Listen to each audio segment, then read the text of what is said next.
আসসালামু আলাইকুম রহমতুল্লাহি বারাকাতুহ। প্রিয় মুসলিম ভাই ও বোনেরা,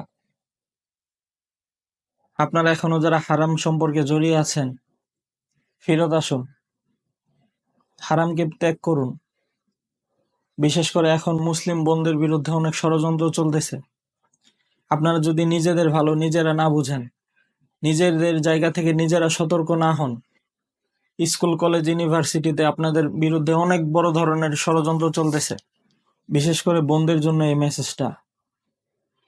আপনারা তো স্বাধীনতা চান না, তথাকথিত আপনাদেরকে ভালোবাসার নামে যে ফাঁদে ফেলা হচ্ছে, নিজেদেরকে যদি আপনারা নিজেরা রক্ষা না করেন, ওয়াল্লাহি সামনে তাহলে অনেক বিপদ আছে। সামনের দিনগুলোতে অনেক পস্তাবেন। এই ভিডিওটা মনোযোগ দিয়ে দেখেন, এখান থেকে অনেক শিক্ষা নিতে পারবেন। এই ভিডিওটা আমার ওই সকল ভাই বোনদের জন্য যাদেরকে সতর্ক করার পরেও তারা নিজেরা এমন কাউকে বন্ধু হিসেবে গ্রহণ করতেছে যা তার জন্য আসলে মরীচিকার মতোই। আপনি যাকে বন্ধু ভাবছেন সে আপনার বন্ধু না, তার আচরণটা ঠিক এরকমই হবে। ভিডিওটা মনোযোগ দিয়ে দেখেন, তাহলে বুঝতে পারবেন। আসলে জ্ঞানীদের জন্য ইশারাই যথেষ্ট। আপনাদেরকে কি মেসেজ দিতে চাইছি আশা করি বুঝতে পারছেন সকলেই।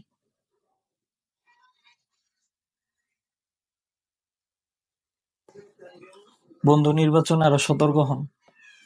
বন্ধু নির্বাচনে দিনদারিতাকে প্রাধান্য দিন। বন্ধু নির্বাচনে আরো সতর্ক হন। দিনদারিতাকে প্রাধান্য দিন।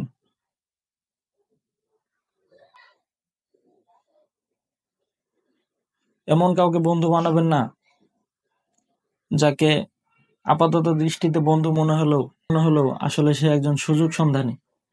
সুযোগ পেলেই আপনার ঘাড়ে কামড় দিয়ে বসবে। আমার মেসেজটা হয়তো সবাই বুঝতে পারছেন। বিশেষ করে বোনেরা এখন সাবধান হয়ে যান, আপনাদের বিরুদ্ধে অনেক ষড়যন্ত্র চলতেছে।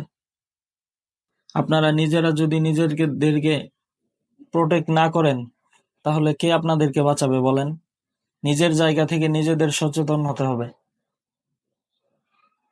আল্লাহর উপর ভরসা করে নিজেরা সতর্ক হন, তাহলেই বাঁচতে পারবেন।